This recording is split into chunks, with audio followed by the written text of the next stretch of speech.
22대 총선이 얼마 남지 않은 가운데 언론에서는 매일같이 여론조사 결과가 쏟아져 나오고 있습니다. 이러한 여론조사는 특정 시점이 되면 뚝 끊기게 되는데 이는 여론조사 공표금지 기간 때문입니다. 이번 시간에는 여론조사와 여론조사 공표금지 기간에 대해 알아보겠습니다.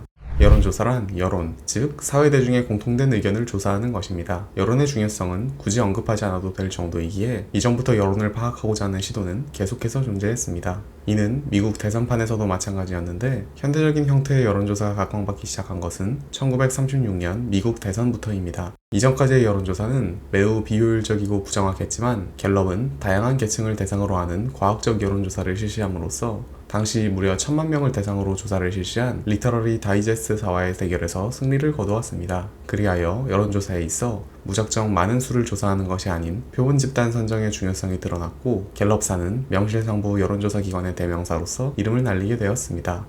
현대적인 여론조사의 시초가 미국의 갤럽이었다면 우리나라의 역사에도 여론조사를 실시한 기록이 있습니다.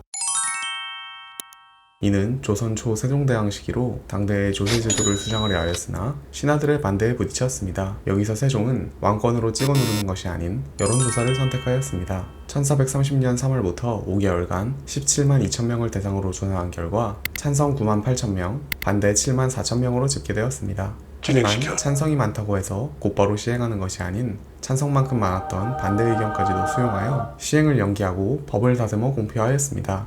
법안을 밀어붙일 힘이 있었음에도 여론을 파악하고 여론의 지지까지 얻었음에도 반대 의견마저 수용하는 세종대왕의 모습은 현대의 정치를 생각했을 때 문득 새삼 대단하게 느껴집니다.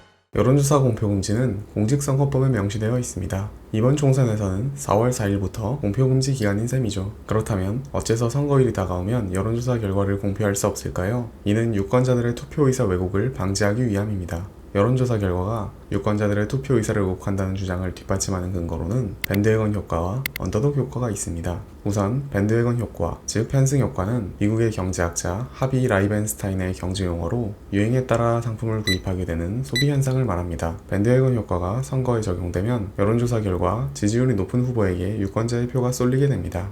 이와 반대로 언더독 효과는 상대적 약자를 의미하는 언더독을 응원하고 지지하는 현상을 뜻합니다. 즉, 여론조사 결과 더 낮은 지지율을 가진 후보에게 일종의 동정표를 주게 되는 것입니다. 여론조사 금지의 이유가 이와 같다면 두 효과가 서로 상충하는 것이니 의미가 없지 않느냐 반문하실 수 있습니다. 물론 이러한 의문이 100% 틀린 말은 아니지만 선거에 끼치는 영향을 측정한다는 것은 불가능에 가깝고 어찌되었든 선거에 영향을 끼친다는 것은 부정할 수 없는 사실이기에 여론조사 공표금지가 존재하게 된 것입니다. 다만 최근 사전투표의 보편화와 누구나 쉽게 정보를 얻을 수 있는 상황 속에서 여론조사 공표금지 무용론은 꾸준히 제기되어 왔고 선거 6일 전이라는 기간을 바꿔야 한다는 목소리 역시 나오고 있습니다.